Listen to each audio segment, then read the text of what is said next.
Buenas tardes a todos nuevamente. Vamos a retomar el programa establecido para la tarde de hoy, pero con una pequeña modificación.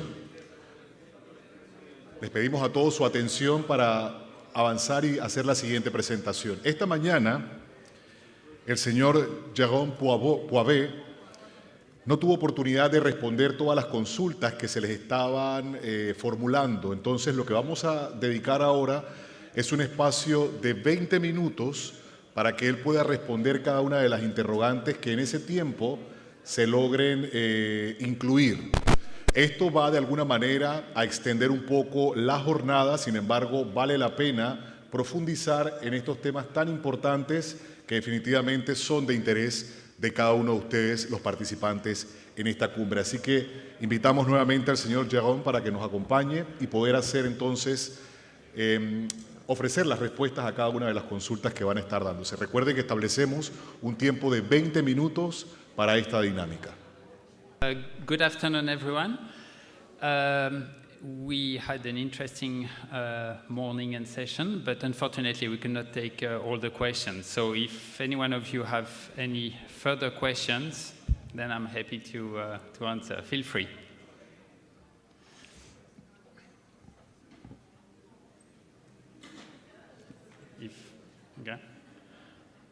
If there is no question, I'm fine too, huh? But it's up to you. Mario.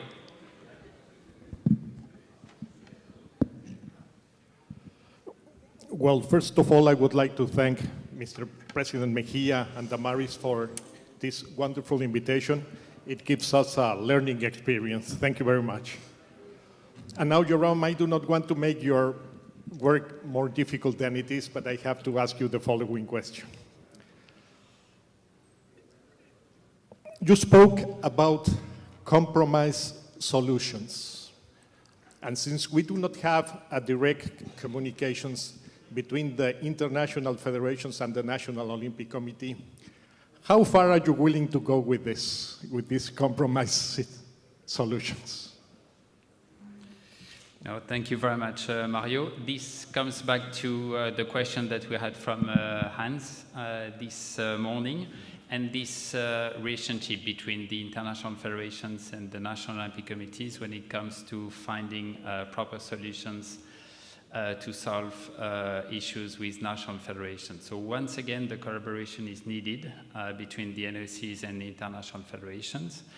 At the end of the day, if you take it from a purely legal perspective, the NOCs by the Olympic Charter have to affiliate the national federations that are affiliated and recognized by the international federations. So in theory, if we take this from a purely legal perspective, then you should just follow the position of the international federations. But as we discussed this morning, we need to see it, in my opinion, we need to see it from a practical perspective as well.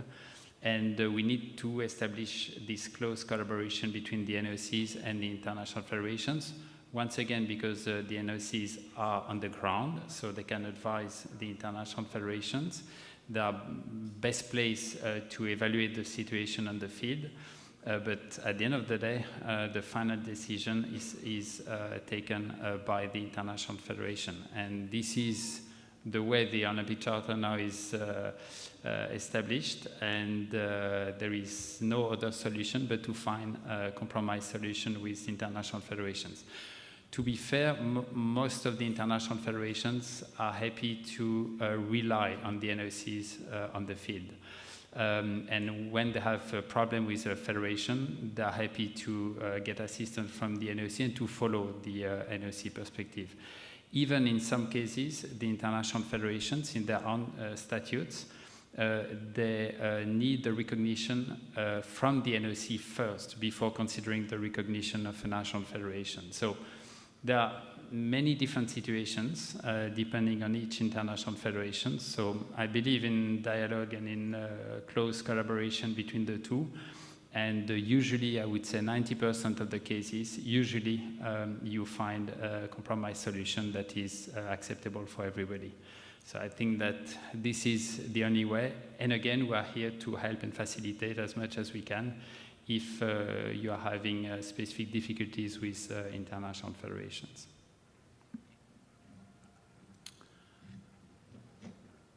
Any other questions, comments, ideas?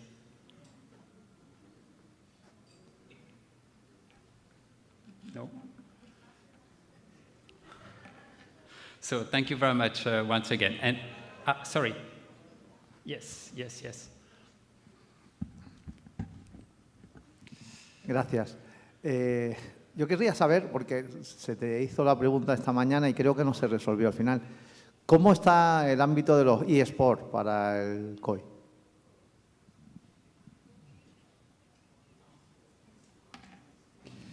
Yeah, I cannot tell you more than I said this morning, because we had a specific presentation, which was a short one in the ENOC meeting 2 weeks ago. There is not much we can say at this stage, because we have appointed a task force that is now working on the format and the concept, and probably, hopefully, beginning of next year, we'll be able to send a communication to all NOCs to give more information about how this is going to happen. It's quite complex. This is something completely new for many of us. So we need to engage with the international federations concerned, with, of course, the organizing committee, the Saudis, and be able to come back with clear information. But again, as I said this morning, two things that are quite sure now is that participation will not be mandatory for all NOCs, and we totally understand that some NOCs either have no interest at the moment or have no players identified in their countries. So that will be a first edition. So again, the keyword will be flexibility. So no obligation for the NOCs to participate, but if there is any player of the country that want to participate, it has to go through the NOC. So the NOC will be at the only way to participate if there is any participation from a country. And the other thing is that we are going to do our best to make sure that it is not an additional burden on the NOCs, because we are absolutely conscious that you have many competitions to take care of, and we do not want to add something additional on your shoulders. So we'll be, again, as flexible as possible, and be sure that it will not be an additional burden, but an opportunity for your NOCs.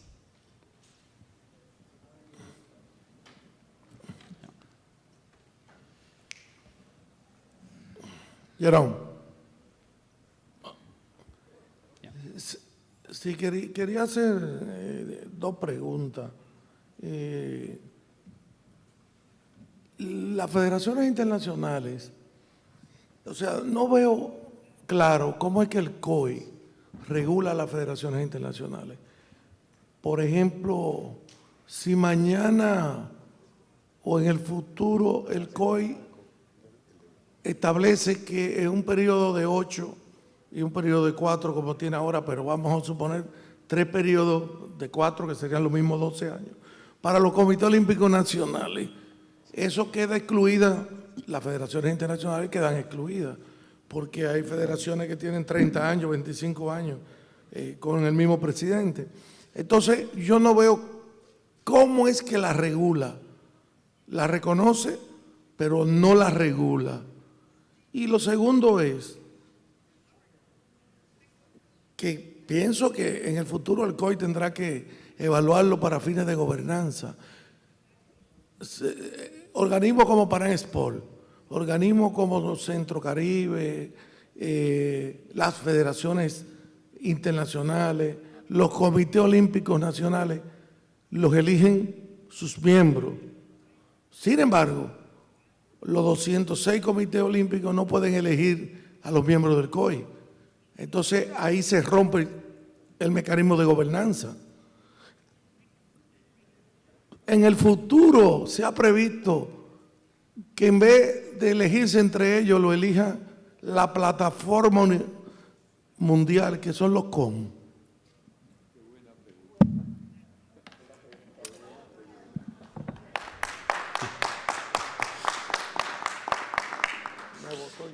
Very good questions. Thank you very much. No, for the first question, the relationship that the IOC is having with the international federations is exactly the same as we are having with the NOCs, meaning that legally speaking, the NOCs are recognized by the IOC, and the same for the international federations. They're also recognized by the IOC.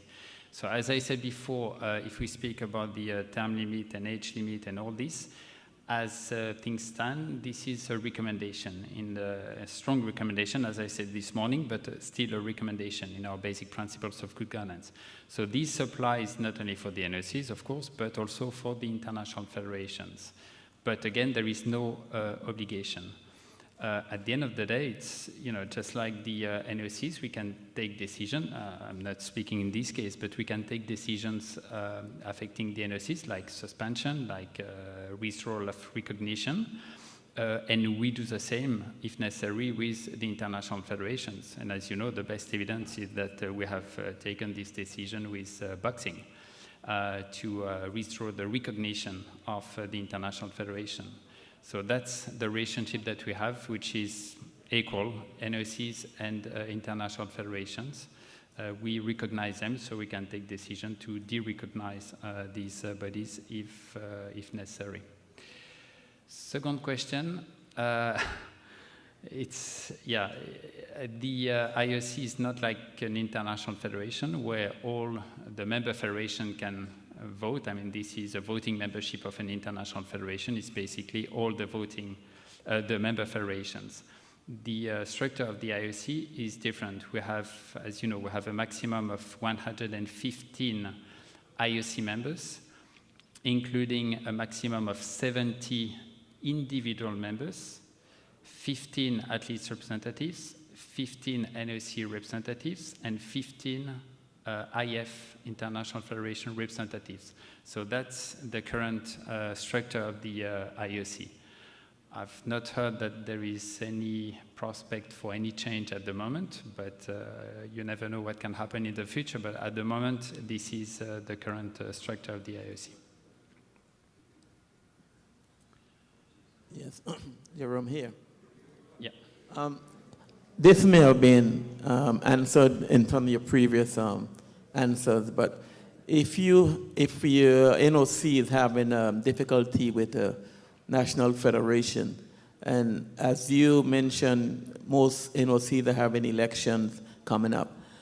If that national federation did not have an election for a period of time and they're going through negotiation with their international body, will they still, the NOC is obligated to still have them if they haven't resolved their governance or election issues? Is the NOC obligated to have them in their election? Thank you very much. I would say it depends on whether, first of all, if a national federation had no election for a certain period of time, I think it is a duty of the NOC also to raise this issue with the international federation, saying, look, your national federation in my country has not fulfilled its obligation, so you need to take appropriate action. Then if the international federation, I don't know, for example, would suspend the federation, then automatically the federation would be suspended by your NOC. If there is no action from the International Federation, I think you should look at your NOC constitution, NOC statutes, and see if you have possibilities to take action vis-à-vis the federation or to suspend the federation. If you don't take any action, it's hard to remove the voting right, for example, of a national federation that is not officially suspended by your NOC. So there is a process to follow. To do that. But first thing to do, if there is, I don't know, no activity, no action from your national federation, I think first thing to do, you should report that to the international federation, because sometimes they are not even fully informed about the situation. So they need to know the situation, and then they need to take appropriate action.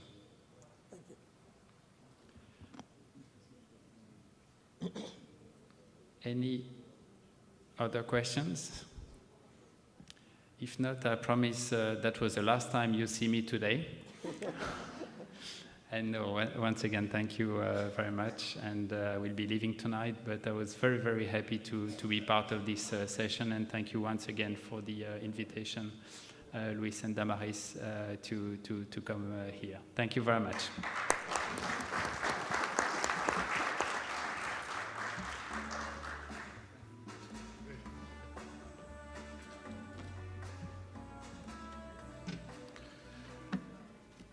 Bien, y vamos a avanzar con el programa preparado para la tarde de hoy, y lo que vamos a hacer a continuación es dar la bienvenida a James Anderson, quien es director de Play the Game, con la conferencia Breaking the Silence, How Journalists Transformed the Governance of Sports.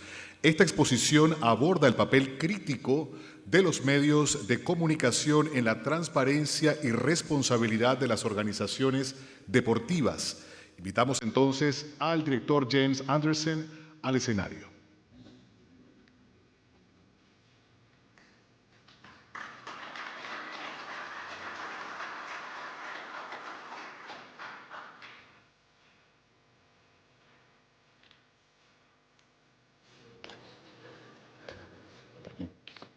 Thank you very much for the kind introduction. I have promised I will speak in English, but I would just allow me to say a few words in Spanish para honrar los dos idiomas que tenemos, por lo menos dos idiomas que tenemos representados acá. Yo quería expresar lo agradecido que estoy de estar acá, aunque la edad promedia en el mundo está subiendo. No recibo muchas invitaciones para centenarios y me parece además que es un centenario con mucho espíritu de juventud. Al seguir los debates de esta mañana, me parece que este centenario es viejo, está a la altura de su tiempo. Y resulta que, como una coincidencia, que Play the Game, mi organización, también surgió en la ocasión de un centenario. El de una revista, Juventud y Deporte, en Dinamarca, del cual fue editor, y como periodista quisiera abrir los ojos de los periodistas y también romper el silencio del deporte. Y de cierto modo, algún éxito ha habido, pero ninguno de nosotros hemos terminado. Pero espero que yo entendí que el señor Luis Mejía decía que este solamente fue el primer cumbre. Y espero que si nos encontramos dentro de 25, 27 años, que el desarrollo que esta cumbre ha efectuado será tan interesante como lo que nosotros hemos vivido. Well, I will go back to English, and I would like to say that my good friend Baltazar from Colombia could not have made a better bridge to this by stressing freedom of expression, which has been one of the main goals of Play the Game over the years. I also heard in the debate that the person who criticizes you is not necessarily your enemy, and the one who pats you on the back is not necessarily your friend. I don't think Play the Game is accused of patting sports people much on the back. On the other hand, I hope that our criticism over the years have been constructive. Play the Game has set out to strengthen the ethical foundation of sport and promote democracy, transparency, and freedom of expression. Next year, in 2025, in early October, we hope to celebrate our 15th international conference. Last time was this February, in Trondheim in Norway, where 450 people gathered. Scientists, journalists, sports leaders, government officials, across geographical and professional boundaries. Sabrina was also there. We discussed some of the most topical issues. We don't have a big formal organization. We operate more through informal networks of journalists and researchers, athlete representatives, sports officials. And our speakers over the years have been very courageous.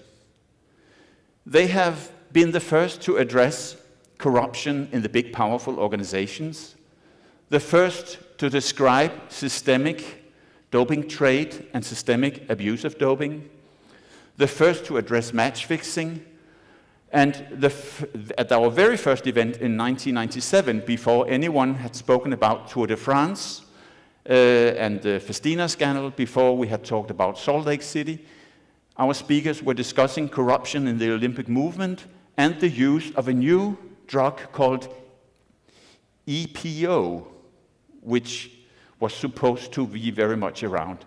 So in that sense, we have been able to break the silence. I invite you to go to our webpage to receive our free newsletter.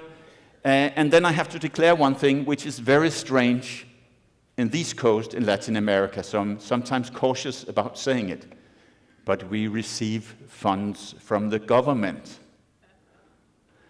When I say that in Latin America, people sometimes make the cross and say, no, don't take that money. But we actually have a tradition in Denmark of 150 years of the governments sending money to difficult institutions without necessarily asking for a specific message. We receive our support annually as part of the Danish Institute for Sport Studies. Sorry, my microphone is falling off, but it's better now. And we receive, I would say, since we are integrated in the Danish Institute for Sport Studies, I would say we consume around $500,000 US per year. We are a very small secretariat, and the government only supports us because of our overall goals, but we are never asked to bring specific messages, and we are also never asked not to bring specific messages. Today's headlines is I'd like to speak a little bit about the values shared by sports and journalism.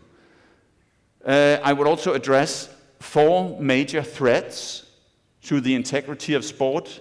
Not that they are new to you, but I've been asked to show how journalists have played a role in dealing with these threats. I don't think I have to say much about good governance because so much has been said this morning. So those are slides where you can sleep a little bit when I run through them.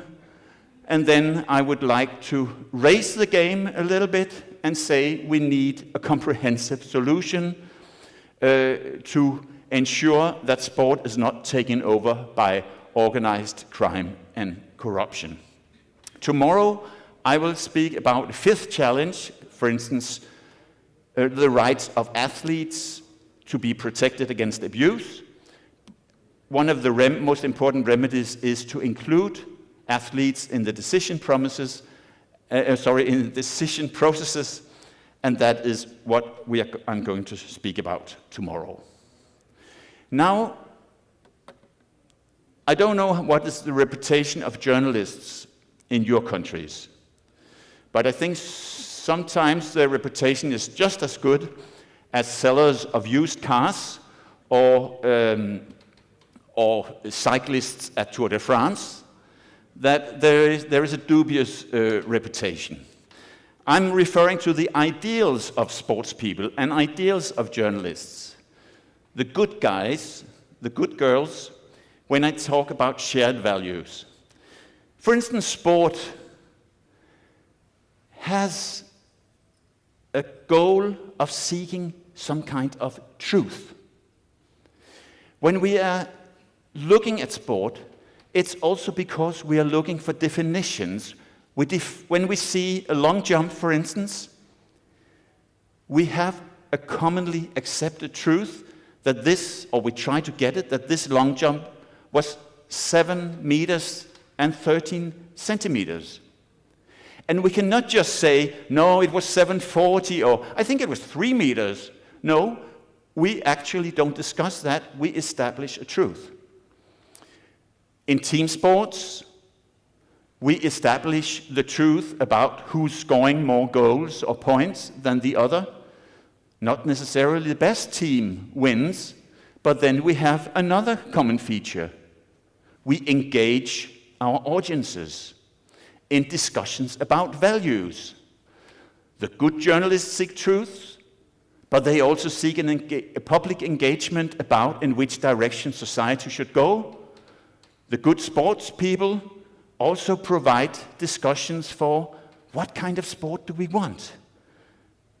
The team that scored most goals had a terrible strategy, terrible tactics. We want another kind of ball game. Another thing is that sports people and journalists have in common that they want to overcome challenges. You all know the challenges of the sports people, overcoming barriers of own capacities, overcoming the opponent's talents. And journalists very often run into barriers of silence, walls are raised to protect information, and so on. So I think both sports people and journalists are driven by this ambition to overcome barriers, and driven to a certain extent also inspired by resistance. And when you are inspired by resistance, and you know you need resistance, because where are you as an athlete if you don't have an opponent? We need to learn as journalists and sports people that we must respect and cherish the opposition that we meet. Not crush it, not annihilate it, but simply endorse opposition and rejoice when we meet qualified opposition. And this is also the spirit in which I'm speaking to you today. And one last feature I would like to mention is neither sports people, neither athletes, no player achieve things on their own. The athlete is part of a system that nurtures the talent, their coaches, their teammates, their parents, many people around the athlete that build the success. And journalists, believe it or not, do not sit behind the computer and invent stories, not the good journalist at least. Journalists actually need sources. They need to speak to you. They need to speak to the athletes. They need to speak to the banks. They need to speak to the police. They need to speak. Journalists don't achieve anything on their own, and I'm going to give you a few examples of that, which also happen to address those 4 challenges that I mentioned. I see I forgot to translate that slide, but I hope you will. The betting industry and organized crime.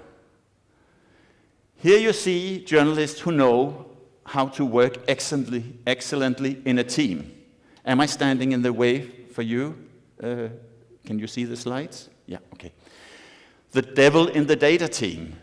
Some brilliant journalists who have taken on one of the most dangerous sectors to work with, the illegal gambling sector.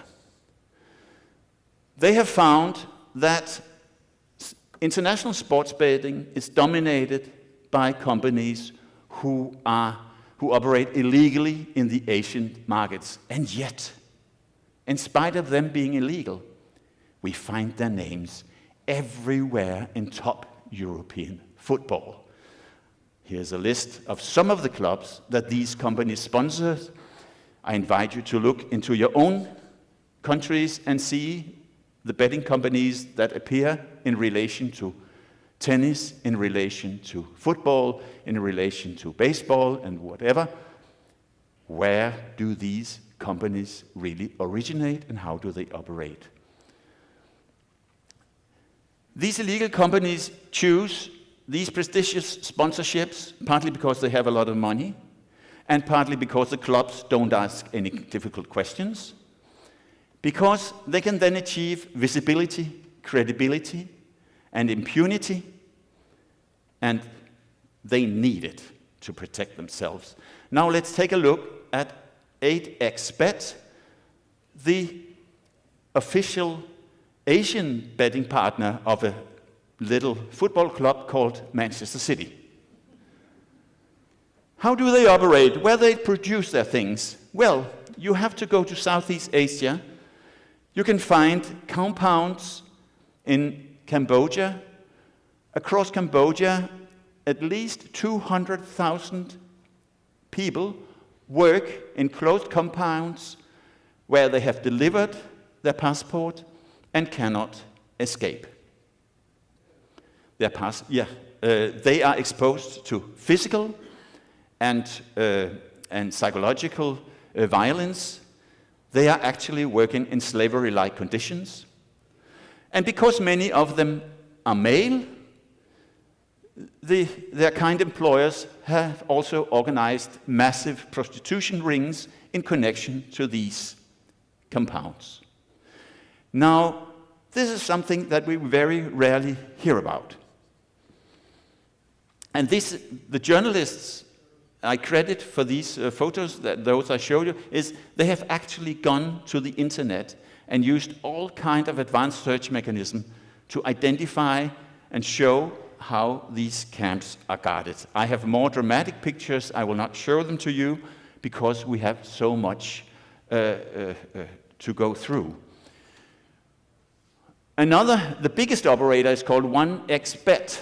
It operates through thousands of mirror websites. A mirror website is a website that contains exactly the same data as the original website, but operate under a different brand. They have very complicated business structures, almost impossible to penetrate. They have an annual turnover of estimated 2 to 3 billion US dollars. But that's just a small amount related to what you're going to hear about.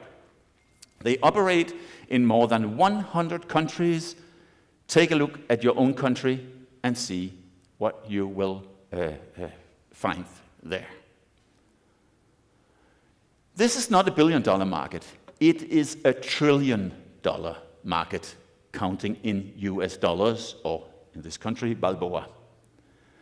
According to the UNODC, whose man on the case, Ronan Olaya, you see here, there is an estimated turnover of total online gambling over 2 trillion per year.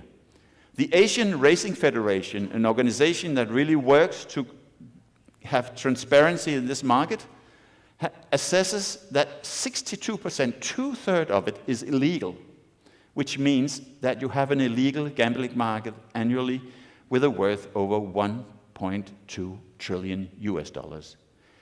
Can you imagine how small a percentage of these amounts are needed to be used for other purposes inside sport, like the one I will soon address? The human and financial costs are enormous. And the problem is that this, of course, is not generated now by sport. It's not sport that invented this, although there have always been a close relation between sport and betting. But what happens is that these very powerful billionaire groups will gradually take over sport or make sport dependent of the resources that come. And that's a real danger and just the fact that the big clubs are lending their name, lending their good brand, giving the love of their fans to these organized crime groups is a big problem for sport. It's also a big problem that these companies, because they cannot find enough sports events, believe it or not, they organize their own sport events round the clock. They set up five-a-side football. They have big industrial spaces where they set up football pitches, play two-a-side, five-a-side, even bench football, all kinds of things, where they hire amateur players to come in, even minors come in and work. Work means playing a ball game that somebody can watch at some place in the world and put their bets on. Of course, this is also a huge risk zone for match fixing. They give the players or the teams names like Barcelona, PSG, and all that, where they are also official sponsors. They also use artificial intelligence to increase gambling addiction.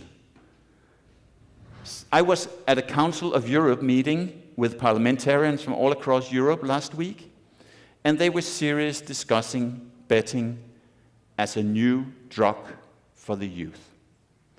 Something that we should really be careful with. We are talking about our dependence on our mobile devices. This dependence will grow if you can gamble all the time, not to mention the economic costs, the private costs for the individual.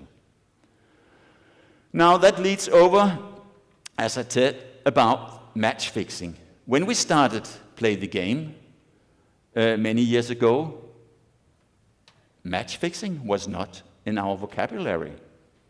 Governance, by the way, was also not in our vocabulary. It was not a thing that was discussed at the turn of the century. But this guy, Declan Hill, with whom I must declare we have a very difficult relation today because he thinks we are ruled by authoritarian countries, China, Qatar, Saudi Arabia, which is quite fun, but we recognize fully that he was the one who in the early 2000s opened the eyes of the world public to the dangers of match fixing.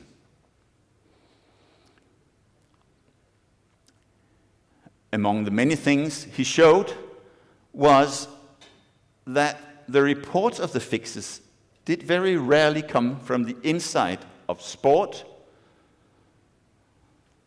The administrators played a very little role. Spectators, of course, could not know. Betting patterns at that time played a little role. I think it's much more, it would have a much bigger figure now.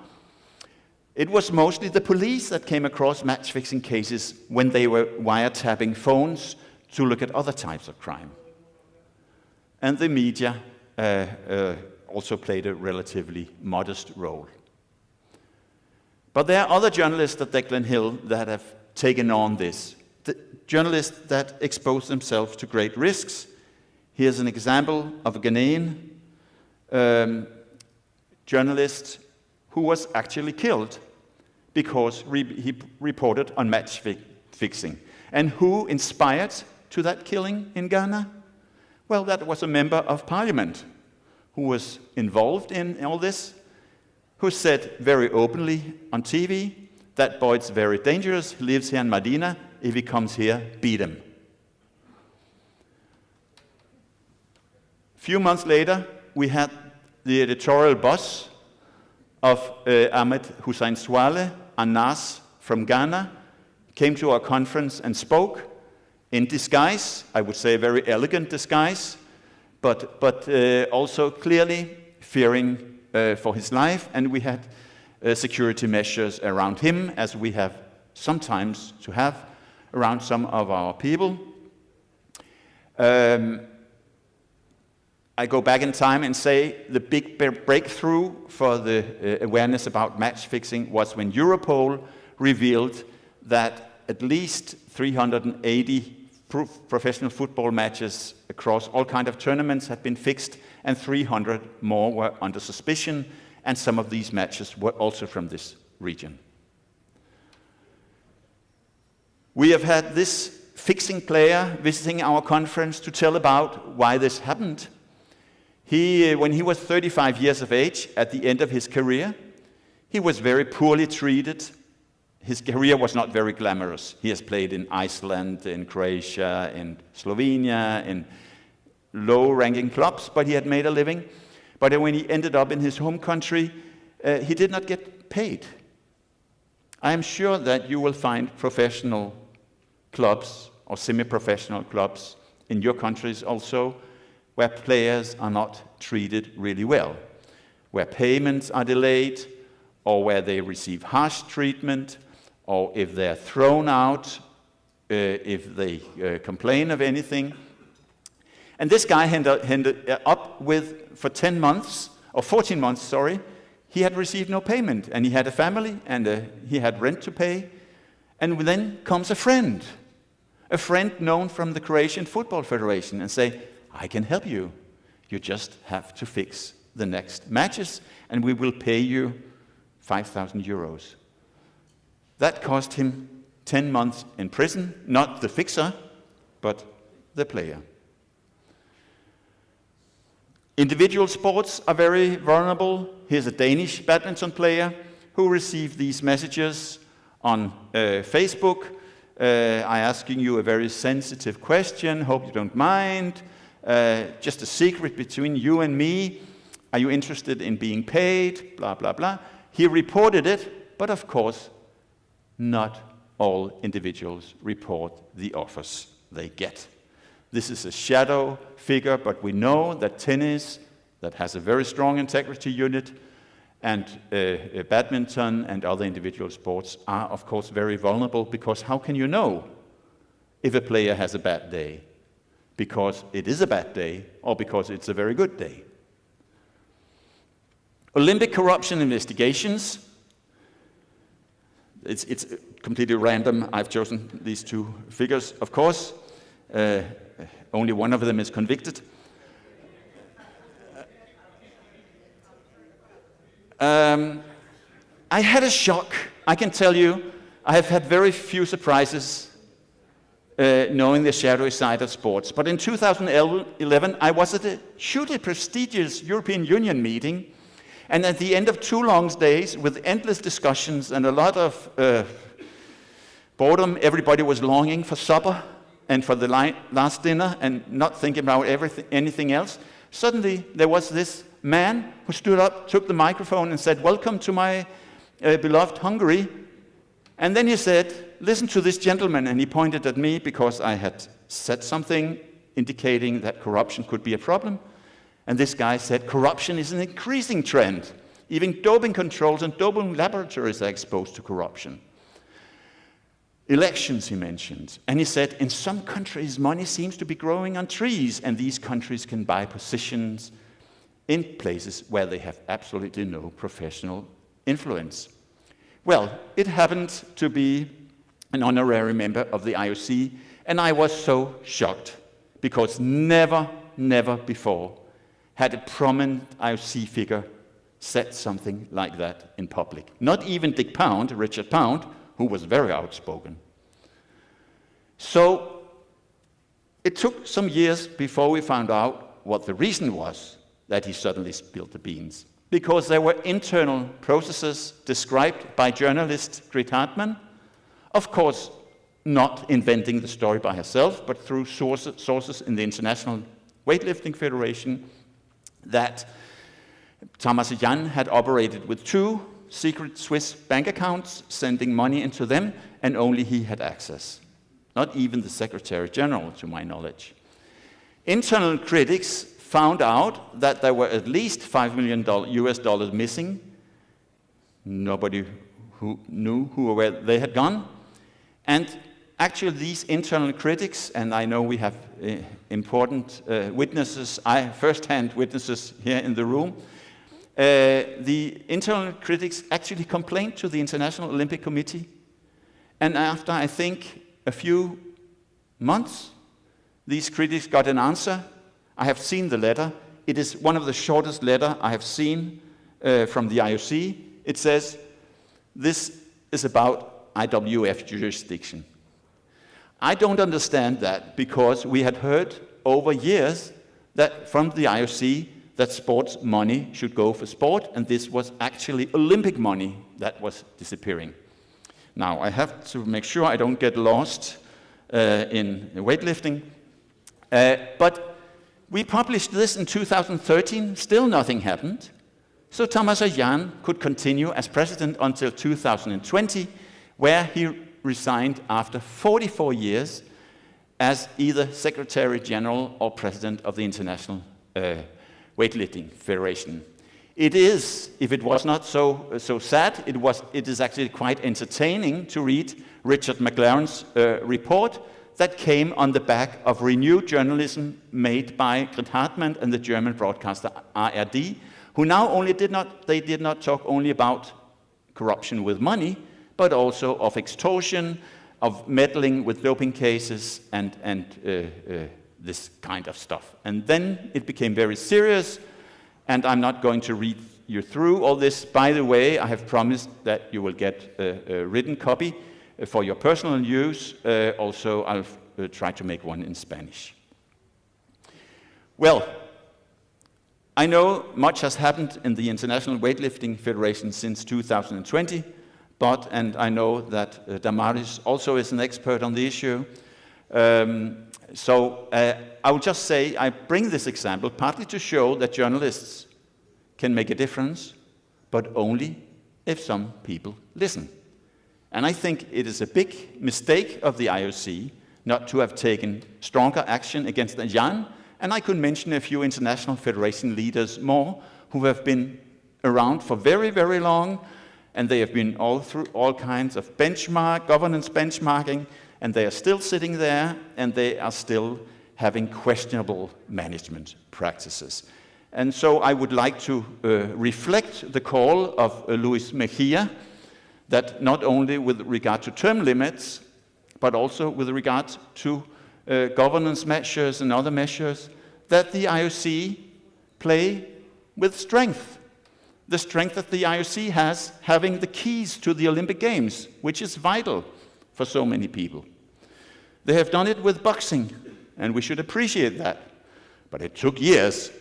I remember that boxing was discussed and corruption boxing was discussed when we started Play the Game. It took, I would say, almost 25 years to go to the roots of the problem. Of course, you cannot solve the problems like boxing by taking all sports out of the Olympic Games, but you can put more timely pressure on those federation leaders who do not get the message. Well, it's not nice to speak about dead persons, but we have to say that what happened in the IAAF was perhaps worse than we have talked about with FIFA, that I'll come back to, because this was the precedent that should protect athletes and not extort athletes. He got a jail sentence in France for that, and also some very, very interesting reports by the IAAF and WADA, and fortunately, this sparked a very convincing governance reform. I would say probably the IAAF today has one of the best governance systems in place. But let me draw your attention to the journalist who raised this and who did not work alone. He and Yulia and Vitaly Stepanov got our Play the Game award in 2017 because they were the ones who raised the issue. The issue was not raised by people, officials in the federations. It was raised by two very, very courageous whistleblowers, a couple that was in the very interesting situation that when they met each other, he was a doping control officer in the Russian anti-doping agency, and she was an elite runner who had the refrigerator filled with medicaments. That provided for a quite difficult marriage, but at the end of the day, they decided not to divorce, but to go hand in hand, make secret recordings of what they discovered. Of course, they could not stay in Russia once this story broke, because Vitaly and Yulia are seen as traitors in Russia. I would credit the IOC and USADA and other institutions for really helping them in the first years. But today, the Stepanov couple, who risked everything to expose doping and corruption, they live in exile now. Who in sport is helping them? No one. This is an example that we have to think about, because how many people do we think will risk their life, their livelihood, their family relations, the country where they live in, because of some corruption in their surroundings, if they know that afterwards they will just be left to dry in the open air and nobody will come to the rescue? For me, that's a very, very big ethical problem. It has nothing to do with the past, or it has everything to do with the past, but this is the reality. Vitali right now works as a driver, as a chauffeur in Colorado Springs, where he lives and the family lives. They have 2 children now, which is very fortunate. But if you have any influence in the Olympic movement, I would kindly invite you to raise their case and make sure that somebody comes to support them. Because that will also provide a good example to other honest and courageous people in sport. And I cannot talk about journalists without talking about a very special figure. If I should put only one name to the development in the sports debate in the last 25 years, that would be the name of Andrew Jennings. Andrew was a very controversial figure. He had a very big mouth.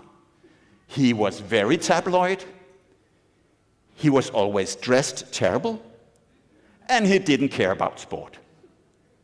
But his experience as a journalist uncovering cocaine sales by the international mafia, corruption in the British police, when he was really maturing and actually almost old enough to retire, he heard about that sport may have some problems. And he made himself the most despised figure in the 1990s in Lausanne by writing 2 books called The Lords of the Rings, one with a colleague, Viv Simpson, exposing corruption in quite a few federations and highlighting the past of Juan Antonio Samaranch. And I have to say a little anecdote here.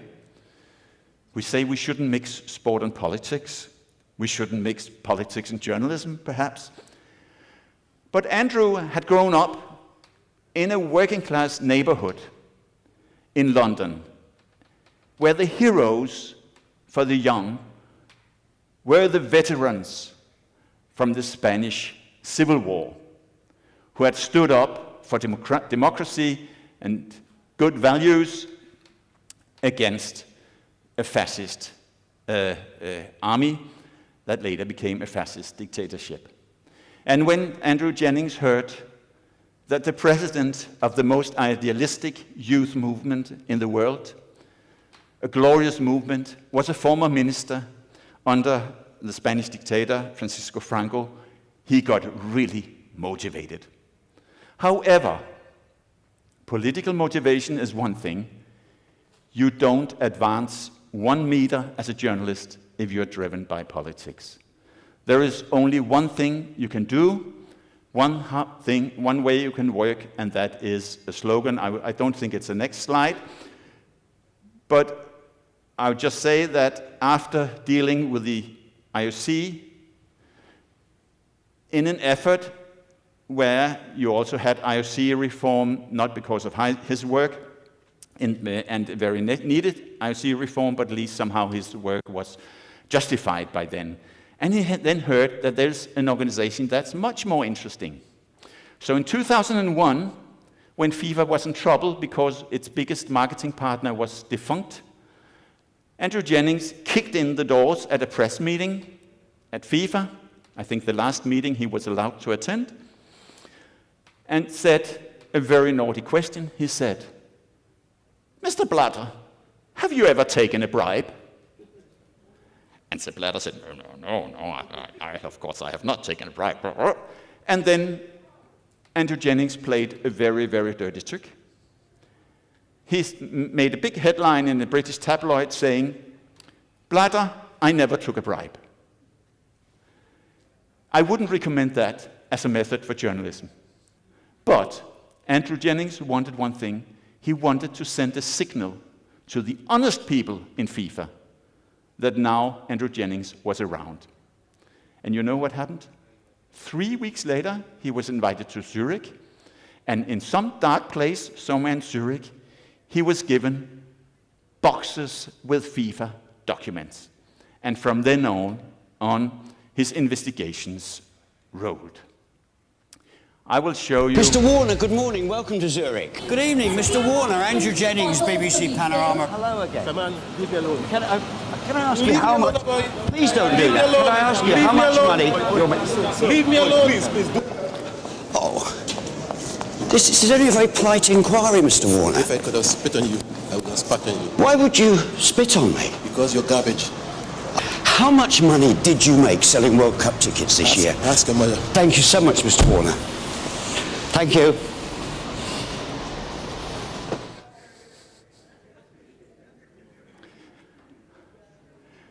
Well, I couldn't help having a little bit of fun. And please, if any one of you know Jack Warner, pass our best greetings. He have given us much work over the time. No, but Andrew Jennings would get nowhere with his style, nowhere with this offensive way of doing things. Of course, I mean, he could not call these people and expect an answer, so he would go to their doors, he would go to where they traveled, they would think out strategies to meet them. But he had one slogan that all journalists should know. He said, "Don't listen to gossip, don't listen to rumors, get the documents." And here's a big moment in Andrew's life, because after investigating the ISL affair for the best of 10 years, he could show an envelope just before the FIFA selected the World Cup host of 2018 and 2022. He could show an envelope in BBC Panorama with the names of some of the bribe takers in what was at the time the biggest corruption scandal in sport. Of course, Andrew Jennings was not very welcome. You can see not much love lost between the communications officer of FIFA and Andrew Jennings, but I will also credit Jens Weinreich and Thomas Kistner from Germany for paying attention to FIFA. Because remember one thing, nobody spoke about FIFA at the time except these three journalists. Nobody. There were investigations in Switzerland, no journalist reported, except for these three. To go very quickly through, the ISL was, at the time, the biggest corruption affair in international sport. It was well documented that over $100 million had been paid to sports leaders. It was documented in the Swiss courts. It was confirmed by those who paid the money, and yet nothing happened. The media did not write about it, only these three guys. Then we had the article from the Sunday Times showing that FIFA leaders were ready to sell the vote when giving out the World Cups for 2018, 2022. That also played a very big role, a very decisive role in turning the tide, so that should be credited. Now, but what did Andrew Jennings actually achieve? Apart from a bad reputation and some exposure in the media? Well, Play the Game was often told that we were useless, negative people. I had a quote on a previous slide that I had actually, I think I can say today, a very frank exchange, a very friendly meeting actually with Christophe de Kepper in 2009, where he told me in no uncertain terms that in the Olympic family, Play the Game was regarded as exaggerating, negative people trying to build a career on the back of the good sport. Then our conversation continued and we had a good discussion. But actually, those 3 guys, whom Christ de Kepper also highlighted as some of the worst people, were the ones who were studied, especially Andrew Jennings, were studied with interest in the US. So while we were told that we were completely crap and useless and negative, IRS Detective Stephen Berryman read Jennings' books on FIFA, and he contacted the FBI, Evan Norris. They have both been to our conferences. And over the years, they prepared what was a complete surprise to many of us, even those of us who follow this closely, a big raid on the FIFA hotel. You know that story. There was another, even bigger corruption affair unfolding. And this is just to say that even if journalists are very difficult, I don't think anyone today would blame Kistner and Weinreich and Jennings for exposing FIFA corruption and to say that this investigation should never have happened. I hope not. The 4th challenge cannot be linked to any specific journalist, but a series of journalists. I cannot go through what they have all produced, but these huge Middle East investments that we see today, they come with a price. They come with the price of censorship. They come with the price of increased influence. Oh, sorry, I should just mention my own colleague, Stanis Ellsborg, who have made a very big analysis last year, and in a few weeks will launch an even bigger survey where they show all the positions that Saudi Arabian sports leaders have internationally, all the sponsorships. They will come up. Last year it was 300 sponsorships. I think we are close to 800 sponsorships, registering 800 sponsorships in sport and still counting. What is the risk? Why isn't it just very good money? Why shouldn't we just celebrate? Because now we don't only have multinational private sponsors. We have multinational corporate sponsors run by autocratic states. And that is a new challenge, and they have much stronger tools at hand to dominate sport. They run the intelligence services, for instance, which is a very useful thing to run if you want to know where to buy influence or where to get influence in sport. There's also a risk that money becomes the only benchmark. There's great risk of less transparency. We already seen that, more concentration of power. Think about FIFA. Do you think FIFA has become an open, democratic organization where all decisions are deliberated at all levels of the organization? In my view, the FIFA reforms that were promised to do so much good, and they were quite good reforms, they are shoveled aside now in order to ensure Saudi influence at FIFA. Also, the values of sport, the values we highlight, will lose credibility if used as window dressing by authoritarian regimes. So let me wind up this part.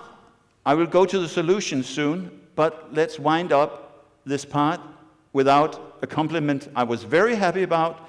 Jean-Yves Lourgoyot, who's a public prosecutor in France, a man who has investigated athletics, Qatar, FIFA, many interesting issues. Unfortunately, he doesn't share all his secrets.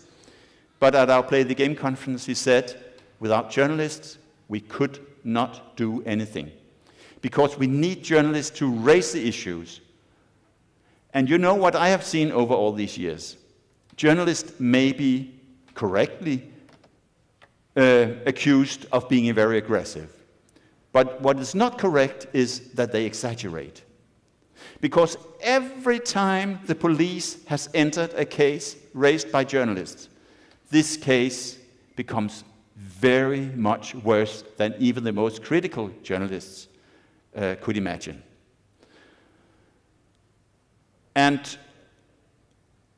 the words of Jean-Yves Le Gouillot are important to understand the dynamic that you can also build on when cases are raised.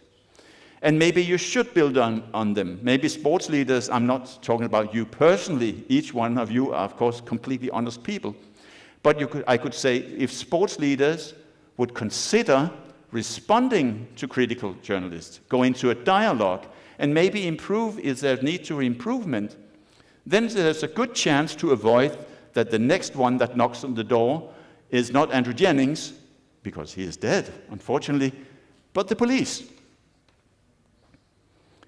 So what about the solutions?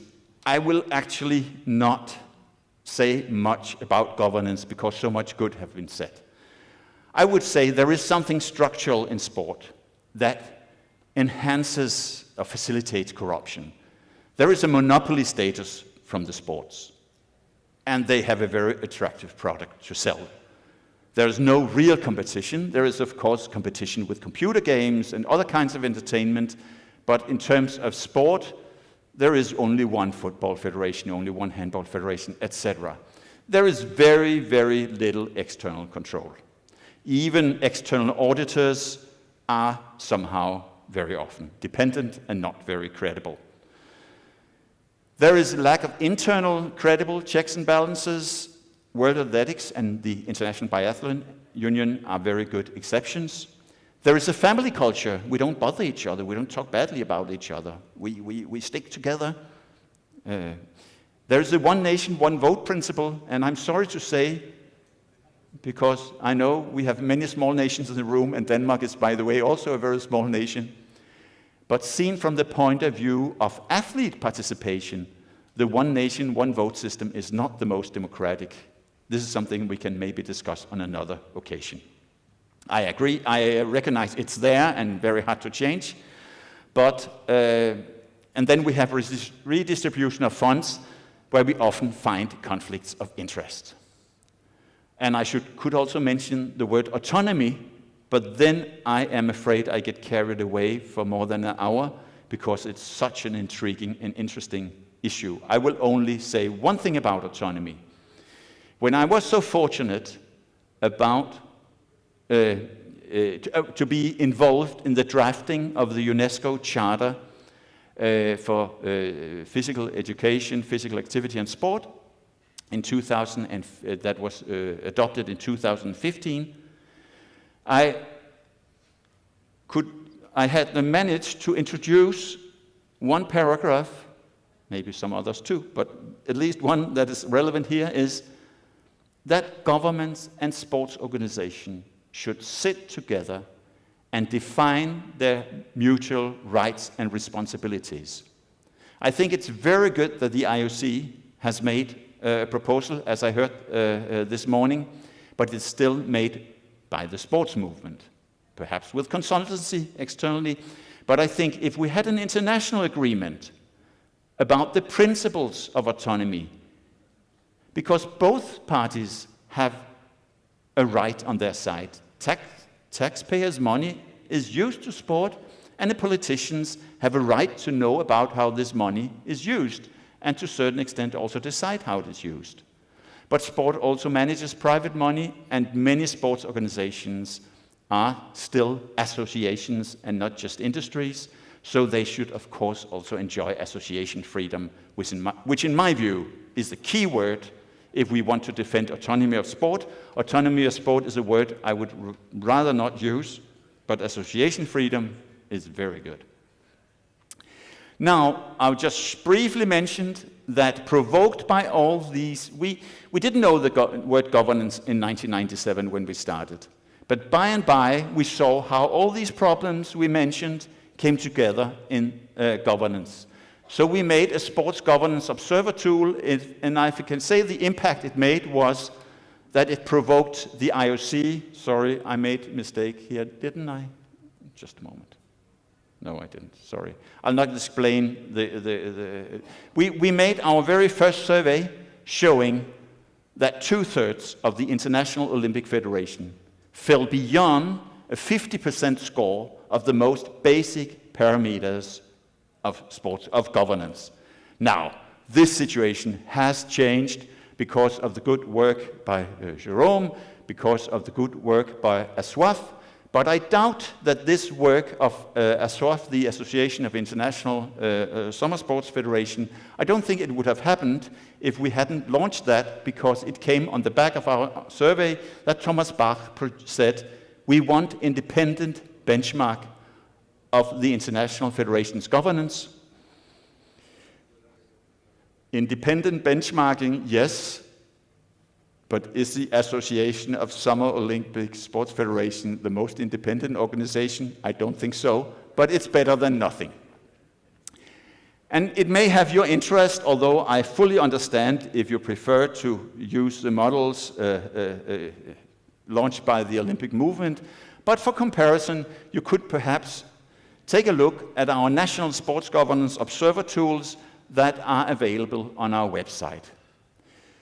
Now, I will simply, this is the interactive version of our tool. You can also find Word documents and so on at Sports Governance Observer.org and nationalsportsgovernanceobserver.org.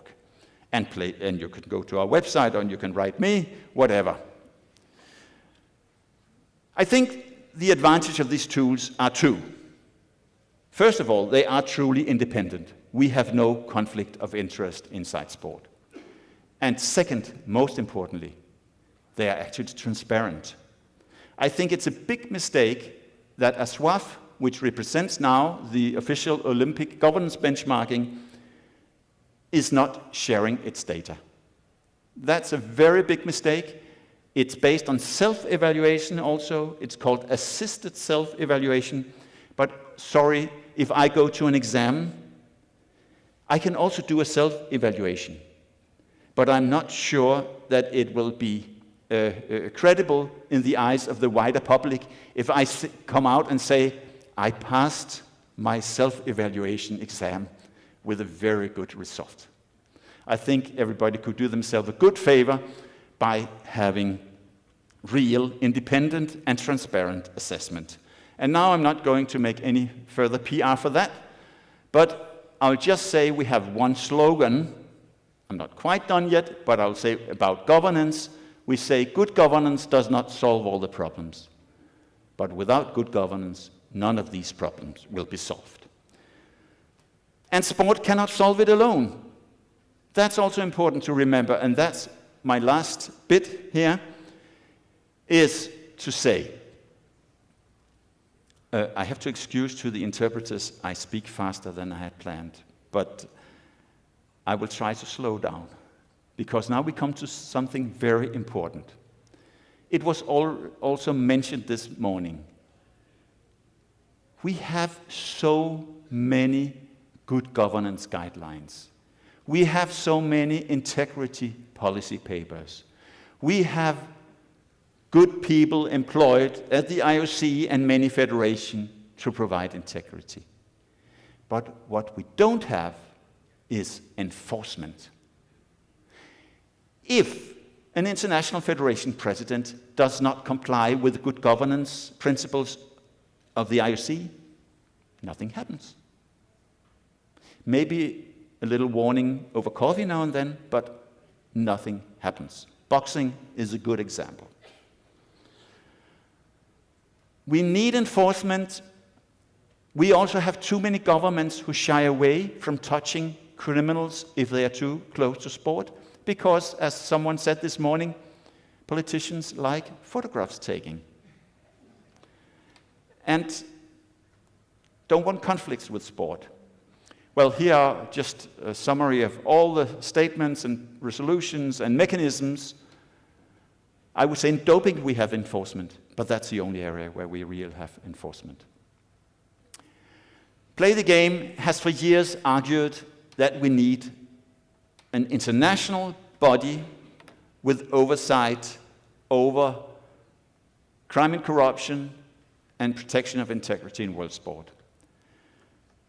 This idea has been rejected many times, and we have often thought we're not going to talk about it, but last year, we had some calls from a conference where people said, do something about it, please, in 2022. And in 2003, we contacted 250 experts in crime and sports integrity and asked them what they thought. We had, for this online survey, a surprising response rate of 80%.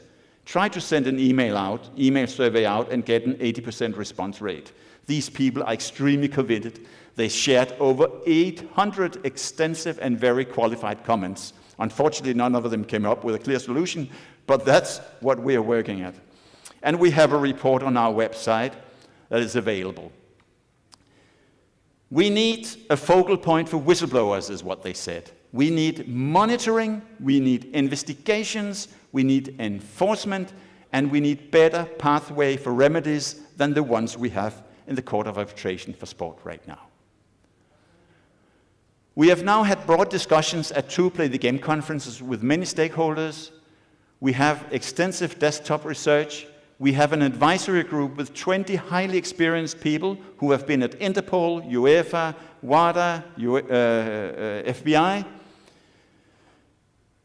And we are going to launch in a few months a concept note for a new entity with an analysis of what not doing anything is costing us. Because just leaving all this alone, it's not a free exercise. It's not saving money. It will take money away from sport, because that's what crime and corruption does. We will build a website with background info, and we will then enter in a process to contact decision makers like yourself. And now the ball is in your court. Thank you very much for the attention. You have been very patient. Some of you are even still listening. And I am at your disposal for further questions.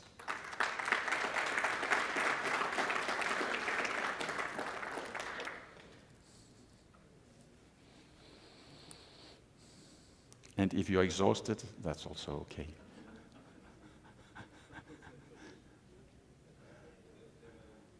I hope you're not paralyzed.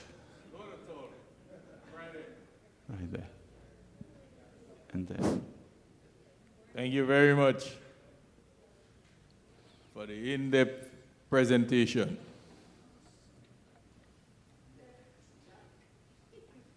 Imagine in 2024, I'm sitting in a room and have to relive and rewatch rolling tapes of Mr. Jennings harassing Honorable Jack Warner. And at the same time, I saw a still photo of Mr. Jennings and a FIFA official. Now, I want to know your views as it relates to the IOC's approach to certain international federations who might have been headed by IOC members at the time when certain allegations were made and we saw no movement, not even from the unfairing trio that we heard about today.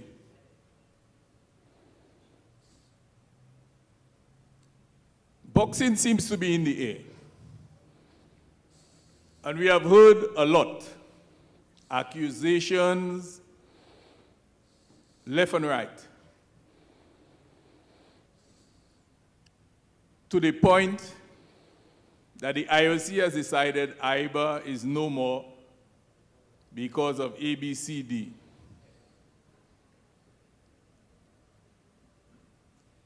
But I've heard a lot of allegations leveled at AIBA at the time, which was headed by an IOC executive board member. And we didn't see the reaction that we currently are seeing. The very same for Mr. Ajan. We have heard a lot about Mr. Ajan, who was also an IOC member. So my question is, when you're within that fold, the fold of the rings, it would appear that you can do no harm or evil until maybe you would have fallen out of grace, and then the tapes would be rewind and the investigations would begin. How do you reconcile those things? I wonder, well, there was a question mark. I wonder if it is up to me to reconcile those things. I think it's more a question you should ask to the IOC. I think that over the years, and that has been a big frustration for us at Play the Game, there has been extensive documentation of mismanagement in the present, mismanagement in the past, for sports like handball, volleyball, previously athletics, football of course, and a few others. And I've also often asked myself why the IOC does not intervene, because I don't regard anymore the IOC as an organization that does not understand what's going on in the world around itself. Maybe sometimes I do, but the IOC speaks about good governance and has made wonderful and brilliant papers, but I simply think they have been much too tolerant over the years. If we look around the alliances that Thomas Bach built, and I'm not attacking him here, I'm just saying, look at the alliances that brought him to power. The Sheik, Patrick Hickey, Lamine Diack, am I forgetting someone? I think. Any ideas? Well, you will see that there has been an impressive exodus of those leaders due to the fact that there was public prosecutors taking an interest in their activities. Was it really necessary to wait for the public prosecutors to come?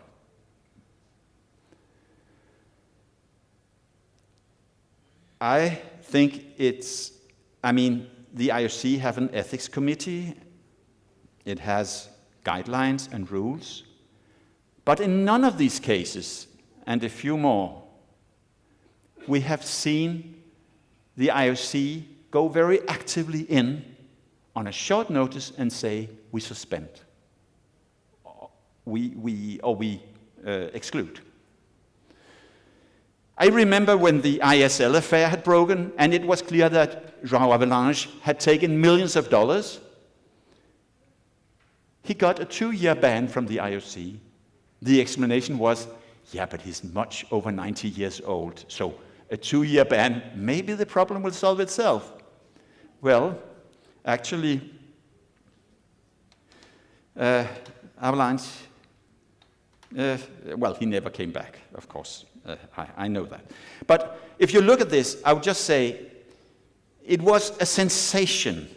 It was a sensation when the Brazilian police arrested Pat Hickey during the 2016 Olympics. Has it ever happened that a top IOC leader have been arrested by the host country during the Olympics?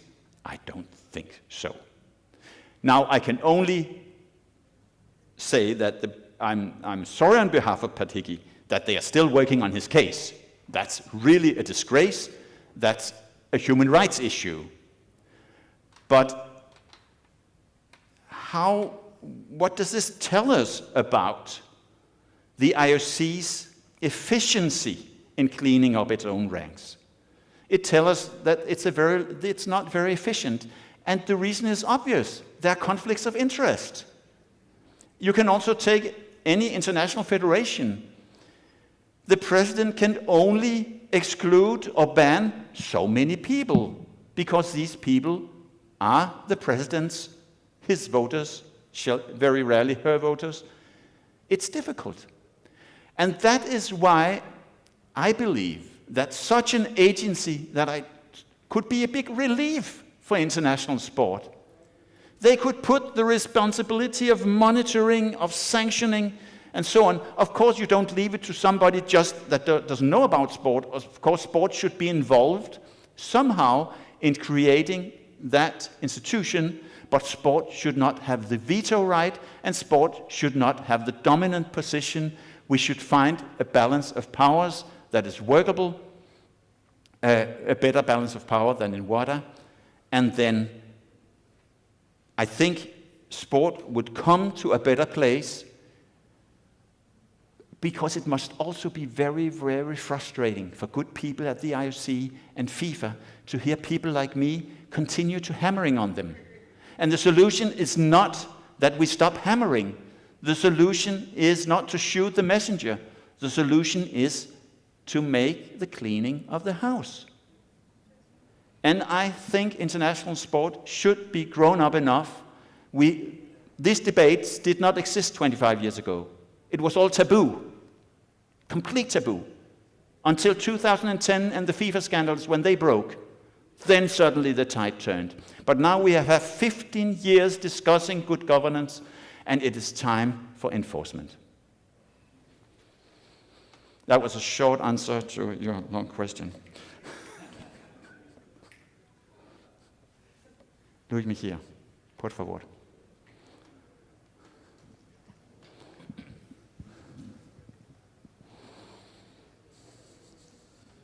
Como usted sabe, soy IOC member, soy miembro del Comité Olímpico Internacional. Sí.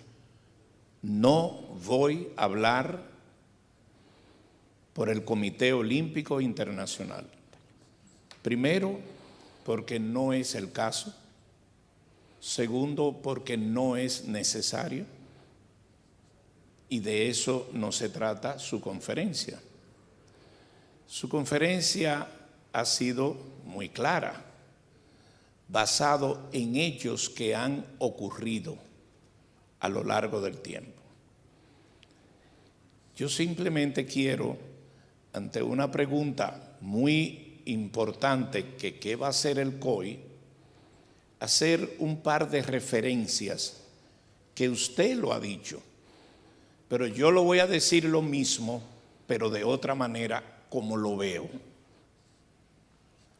Yo respeto su criterio y es el mismo. Es lo mismo que yo voy a decir. El Comité Olímpico Internacional sí ha tomado medidas. El Comité Olímpico Internacional se ha tomado tiempo. Yo entiendo que a veces se toma tiempo por la jurisdicción, por el tema de leyes y por el tema de la justicia de cada país. Es muy bonito, es muy fácil coger un micrófono y decir por qué el COI no actúa. Cuando yo fui presidente del Comité Olímpico Dominicano durante 17 años, cuando una federación nacional cometía un error o la acusaban, todos pedían que por qué el Comité Olímpico no los expulsaba. No los podía expulsar porque no estaban en mis estatutos ni en mi jurisdicción. La jurisdicción del Comité Olímpico Internacional son sus miembros. Una federación internacional tiene todos sus estatutos. Palabras más, palabras menos. Ahora, el Comité Olímpico Internacional, lo que yo he visto es que ha expulsado a varios miembros. En Seúl, Corea, en el 1988, el Comité Olímpico Internacional dio sobre la mesa y Ben Johnson dio dopaje y eliminó la medalla. Y ahí comenzó la guerra contra el dopaje. Y fue el Comité Olímpico Internacional. Rusia fue suspendido. Y eso es una historia que todos la conocemos. Pero el Comité Olímpico, cuando llegó lo de Salt Lake City, expulsó casi a 8 miembros. Los personajes que usted ha presentado ahí, el Comité Olímpico Internacional los expulsó. Usted ha señalado que ha habido mucho tiempo y eso es alguno. Yo me quiero referir, por ejemplo, al caso de Al-Sabat, el último. Quiero hacerle una precisión. Yo no le estoy contradiciendo ni le estoy rebatiendo, sino que observo que el Comité Olímpico ha expulsado a varios miembros cuando lo de Salt Lake City y, ojo, aun cuando no son de su jurisdicción, el comité alertó pesas y les dio unas indicaciones a halterofilia que si no cambiaba se suspendía y no está Tamasayán. Boxeo, ya usted ve. Y así algunos. Levanto la mano para decirle que creo que faltan muchas cosas, pero entendí de mi parte por lo menos hacer los comentarios sin crear ahora aquí en la Cumbre Centenario un tribunal de inquisición. ¿Por qué no se han hecho las cosas? Yo saludo y celebro que creando legados podemos hoy en democracia tocar estos temas. Con Play the Game. Eso antes no era posible. No. Se está avanzando. Pero creí necesario por lo menos recordar que el Comité Olímpico Internacional por lo menos ha tomado medidas. Un simple comentario. Muchas gracias, Luis Mejía. Yo reconozco, muchas gracias, yo valorizo mucho este tipo de discusión. Yo no niego que el Comité Olímpico ha tomado medidas. Sorry, I should speak English. Bueno, no niego que ha tomado medidas. Sin embargo, pienso que han tenido mucho más oportunidades que han usado. Y diría una cosa, dos cosas chiquitas. La mayoría de la gente que yo mencioné ha sido autosuspendidos y no echados. Claro, es más diplomático, es un proceso más diplomático. La explosión de Rusia vino muy tarde y más que nada después de la invasión y no tanto relacionado al dopaje, escándalo de dopaje, que era un proceso mucho más complicado y todavía los rusos tienen, hay 2 miembros, si no recuerdo mal, de nacionalidad rusa en el COI, ¿no?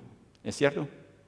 Que sabemos todos que ellos no son muy independientes, aunque claro, están ahí en su capacidad personal. La otra cosa es la jurisdicción.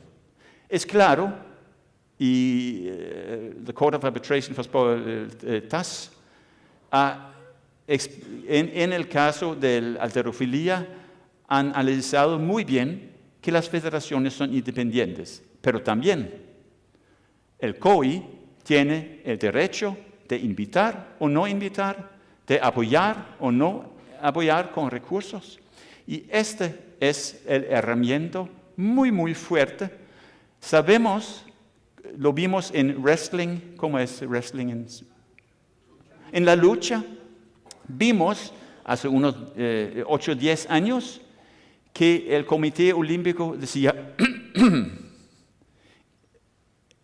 en el momento que el Comité Olímpico dice, todo el deporte se engripa.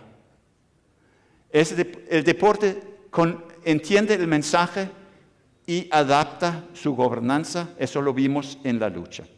Así que hay posibilidades para el COI sin dañar la autonomía, la libertad de asociación de las federaciones, de regular mucho más. Hemos oído ejemplos, lo que Jérôme ha presentado ahora, que ciertas medidas han tomado y ciertas medidas funcionan. Y así que es una invitación, es una crítica, pero es también una expresión de confianza al COI, de decir, por favor, ustedes pueden hacer mucho más. Porque sabemos que el COI no es una organización criminal, o no es una organización con muy mala gobernanza, etc. Pero hay conflictos de interés que impiden una mejor gobernanza del deporte a nivel global. Y muchas gracias por la pregunta. Okay.